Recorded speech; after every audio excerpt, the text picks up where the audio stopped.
Hello, folks. Today we're taking a look at some of the marvelous thoughts in Romans chapter 3 and verse 21 through verse 31.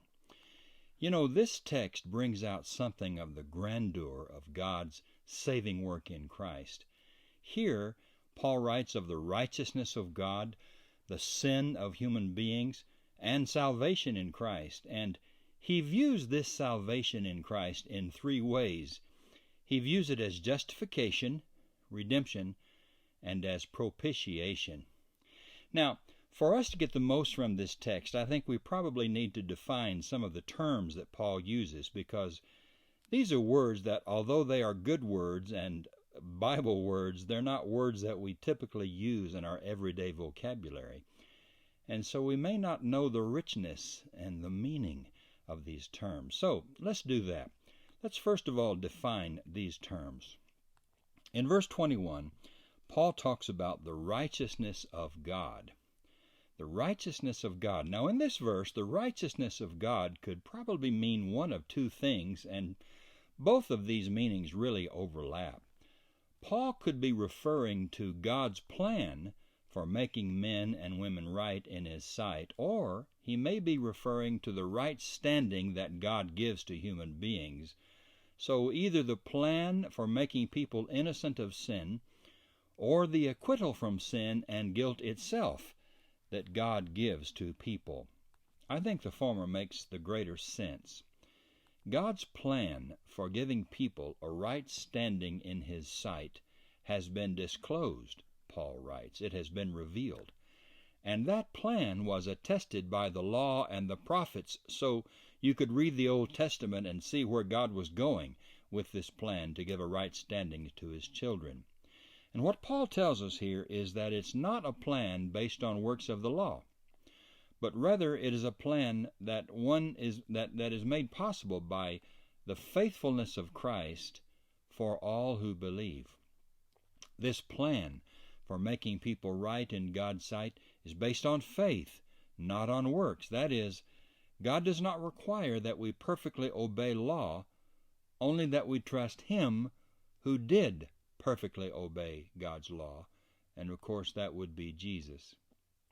Now, here are the three ways that Paul views this salvation in Christ. First of all, he views it as justification. That's verse 24.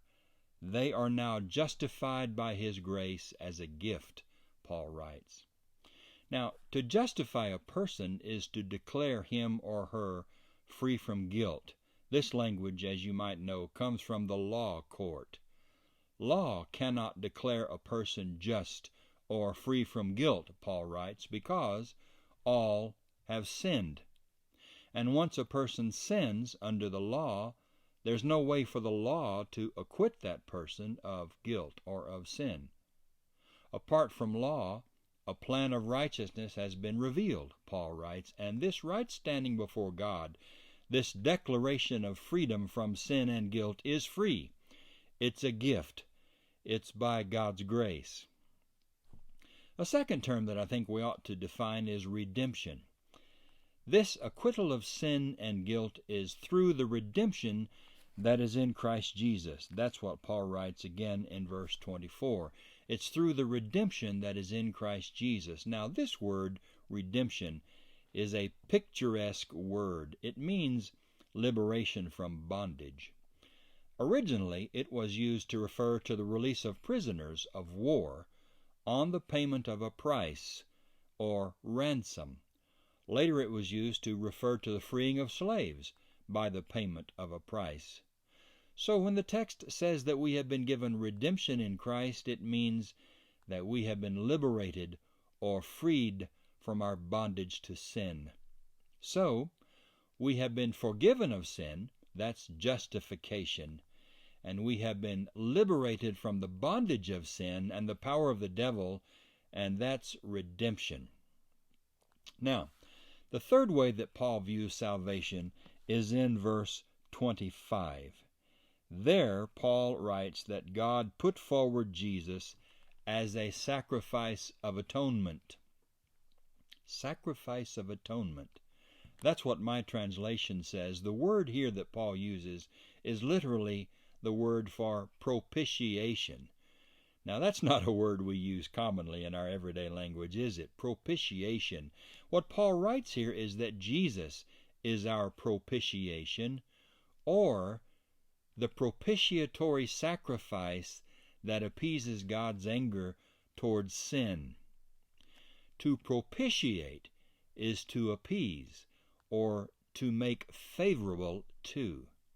We might think about the time when Esau was going to meet Jacob, and they had been on the outs, remember, and Jacob presents gifts to Esau all along the way before Esau arrives to hug his brother, in order to appease Esau's wrath, or to make Esau more favorable to him.